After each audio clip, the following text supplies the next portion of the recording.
ያለ ፕሮቲን ፓውደርና ያለ ዘመናዊ መድኃኒት እንዴት ዕድሜ ጠገብ ጠንካራና ጤናማ መሆን ቻሉ? ሚስጥሩ ያለው በኪሳቸው ሳይሆን በኩሽናቸው ውስጥ ነበር። ዓለም ዛሬ ላይ ሱፐር ፉድ እያለ የሚያደንቃቸው፣ እኛ ግን የረሳናቸው የጤና ቁልፎች። በዚህ ቪዲዮ ለዘመናዊው ድካምና በሽታ መፍትሄ የሚሆኑ የኢትዮጵያ ድንቅ ምግቦችን እንመለከታለን። ዓለም ስለ ኢትዮጵያ ጤፍና ጥቁር አዝሙድ የተቀባበለ፣ እኛ ግን ፊታችንን ወደ ፒዛና በርገር አዙረናል። ቆይ የሆነ የረሳነው ነገር አለ። ሳይንስ አሁን የደረሰበትን፣ አያቶቻችን ግን ለዘመናት የኖሩበትን የጤና ሚስጥር እናውራ። ዛሬ ስለ ኢትዮጵያ ሱፐር ፉድ፣ ዛሬ ስለ ኢትዮጵያ ሱፐር ሀያል ምግብ እና ለዘመናዊ ጤና ስላላቸው ጥቅም በጥልቀት እናያለን። የጥንት ኢትዮጵያውያን ሀያል ምግብ ሱፐር ፉድ ለዘመናዊው ሕይወት ጉልበት።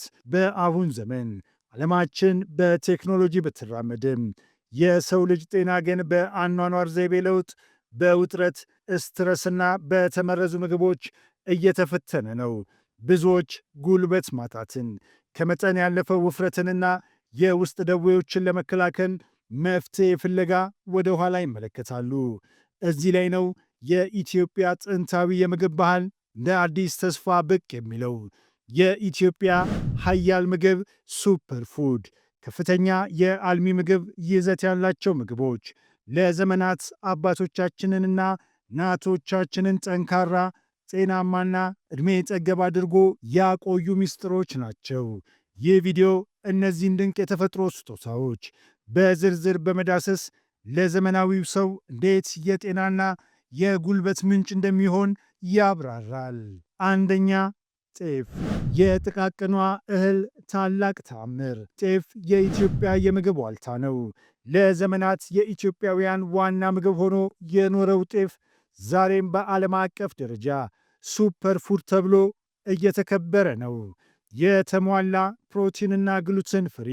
በአሁን ጊዜ ብዙ ሰዎች ለስንዴ አለርጂ የተጋለጡ ናቸው። ጤፍ በተፈጥሮ ከግሉተን ነፃ በመሆኑ ለዘመናዊው የምግብ ስርዓት ፍቱን መድኃኒት ነው። በተጨማሪም ጤፍ በውስጡ የተሟላ አሚኖ አሲዶች የያዘ ሲሆን ይህም ለሰውነት ግንባታና ጥገና ወሳኝ ነው። የብረትና የካልሲየም ማዕድን። የዘመናዊው ሰው አንዱ ትልቅ ችግር የደም ማነስና የአጥንት መሳሳት ነው። አይረን። ጤፍ በብረት ይዘቱ ወደር የለውም። ይህ ደግሞ ኦክስጅን በሰውነት ውስጥ በደንብ እንዲዘዋወር በማድረግ ድካምን ያስወግዳል። ካልሲየም። አንድ ኩባያ የጤፍ እህል ከአንድ ኩባያ ወተት ጋር የሚመጣጠን ወይም የሚበልጥ ካልሲየም ይይዛል። ይህ ለአጥንት ጥንካሬ ወሳኝ ነው። ዘገምተኛ የስኳር ልቀት። ጤፍ ኮምፕሌክስ ካርቦሃይድሬት ነው። ይህ ማለት ወደ ግልኮስ የሚቀየረው ቀስ ብሎ ነው።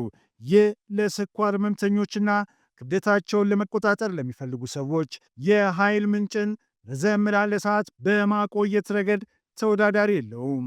ሁለተኛ፣ እንሰትና የሥራ ስር ውጤቶች፣ የጽናት ምንጮች። በደቡብ ኢትዮጵያና ደቡብ ምዕራብ ኢትዮጵያ የሚበቅለው እንሰት የውሸት ሙዝ ፎልስ ባናና እየተባለ የሚጠራው ድርቅን የሚቋቋምና ሕይወትን የሚታደግ ተክል ነው።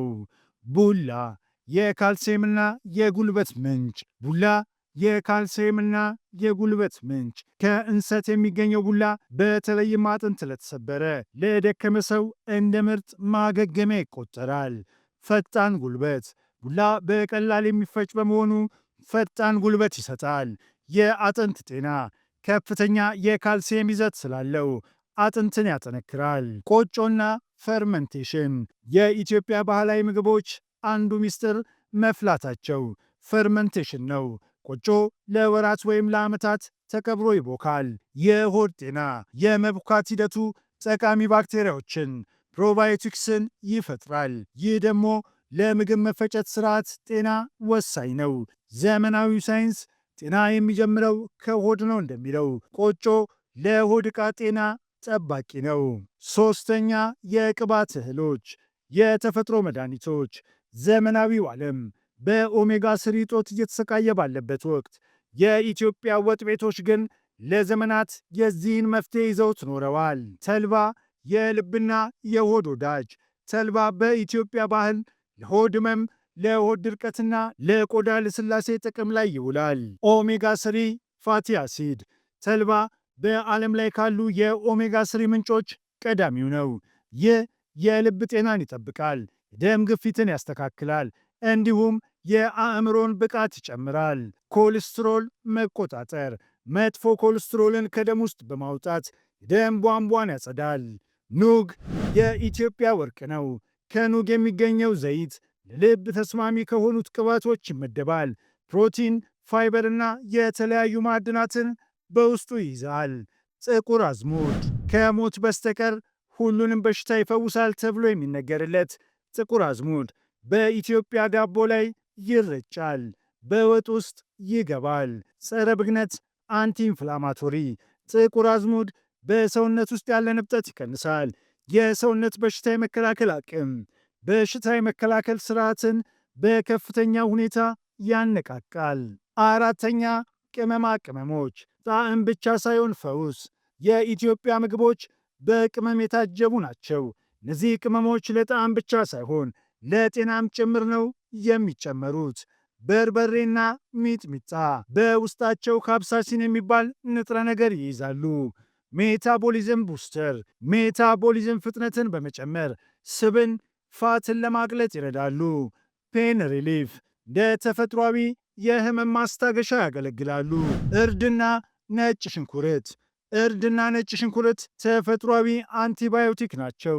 በኢትዮጵያ አልጫ ወጥ ውስጥ በብዛት የሚገኘው እርድ ካንሰርን የመከላከልና የመገጣጠሚያ ህመምን የመቀነስ አቅም አለው። ቡና የማኅበራዊና የአእምሮ ጤና። ለዓለም የተሰጠው የኢትዮጵያ ስጦታ ቡና ነው። ነገር ግን በኢትዮጵያ ቡና መጠጣት ከካፌን በላይ ነው። አንቲኦክሲዳንት። ቡና በውስጡ ከፍተኛ መጠን ያለው አንቲኦክሲዳንት ይይዛል። ይህ ሴሎችን ከእርጅናና ከጉዳት ይከላከላል።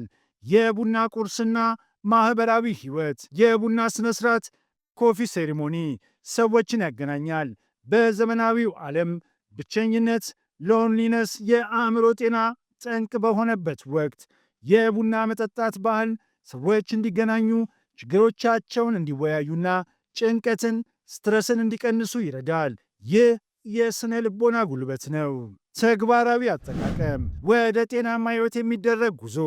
የጥንት ኢትዮጵያውያን የረጅም ዕድሜና የጥንካሬ ምስጢር ውድ በሆኑ መድኃኒቶች ውስጥ ሳይሆን በጓሮ አትክልቶቻቸውና ከኩሽናቸው ውስጥ ነበር። ዛሬ ባለንበት ፈጣንና አድካሚ ዓለም ወደ እነዚህ ምግቦች መመለስ ምርጫ ብቻ ሳይሆን ግዴታ ነው። እንዴት እንጠቀማቸው? አንደኛ፣ የጠዋት ቁርስ ይቀይሩ። በስኳር ከተሞሉ ምግቦች ይልቅ የላመ የጤፍ ገንፎ ወይም በተለየ መልኩ ጤፍን ለቁርስ ይጠቀሙት። ሁለተኛ፣ ተልባን በዕለት ተዕለት ሕይወት ተልባን በመፍጨት በውሃ በጥብጦ መጠጣት፣ ጁስ ማድረግ ወይም በሰላጣ ላይ መርጨት። ሶስተኛ፣ ቅመሞችን ማዘውተር። በእያንዳንዱ ምግብ ላይ ጥቁር አዝሙድ፣ እርድና ዝንጅብልን መጨመር። አራተኛ፣ የእንሰት ውጤቶችን ማካተት። በሳምንት አንዴ ወይም ሁለቴ ቡላ ወይም ቆጮ መመገብ።